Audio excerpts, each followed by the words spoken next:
Hey, it's Jason. I'm reading this great book by Robert Herjavec, You Don't Have to Be a Shark, and to my delight, a lot of this book is about sales. It's already established that high-quality salespeople are good at asking questions. But how do you know what questions to ask? This is a short guide on what questions a salesperson should ask potential clients based on what I read in the Robert Herjavec book, and it coincides with my own personal experience as well. So number one, as a salesperson, most people think that a lot of salespeople just talk the potential client to death. That couldn't be further from the truth. In fact, the best salespeople on earth are really good at listening, and the way that they first start listening is they ask questions. Think of yourself as an investigator. You want to go in there and find out what are your clients' needs, and then later go home and research how can I best serve those needs. This is a mindset that I've adapted, and it's benefited me in two ways. Number one, I don't feel a lot of pressure to blab and make all sorts of useless conversation when I'm talking to a potential buyer or seller. And number two, what I'm talking about is more focused and it's more based on the other person, which also takes the pressure off of me, and it's more useful for both of us. For example, I'm a real estate agent and I've already met somebody. We're already well acquainted with each other. They know that I'm a real estate agent and they know what service I have to offer.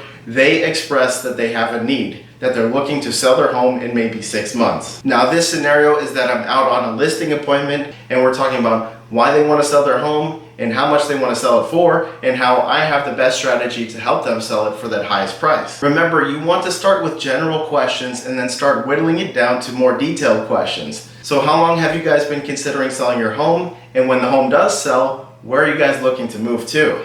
Notice that this question is mainly about the people and not the home that we're trying to sell. The people who are selling the home are the most important thing, and the best way that I can impress them is show them that I care about them and I'm interested in them and their unique story. Next, you're going to get a little more specific. You're going to build on responses to further show that you're listening. You mentioned that you guys need a lot of space because you have 2 big dogs. Is 5,000 square feet of living space big enough for you guys? Continue to ask more questions, but keep it simple. Now tell me, you guys, what is something that you guys really enjoy about this house that any buyer will get excited about this house? Follow the conversation in a sequence to follow their unique and personal storyline. Great, so when you guys are selling this home, where do you guys plan on moving to next? Keep in mind, it is the utmost priority that this experience is very enjoyable for both you and the other side as well. This is because after talking to a potential client, they will rarely remember all of the details that were said. However, they will definitely remember the mood of the meeting, what the vibe was like. They'll either say, oh,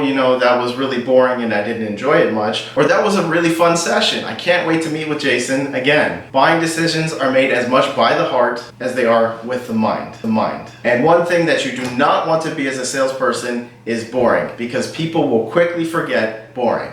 If you're a new realtor, go ahead and click this video to help you get more information, to get you more deals. Go ahead and like this video. I'd appreciate that very much. I put a lot of work into this video. And if this information was useful to you, go ahead. I would strongly suggest that you subscribe so you can keep getting more sales information, and also at the end of the week, real estate market updates. Thank you guys. See you next time.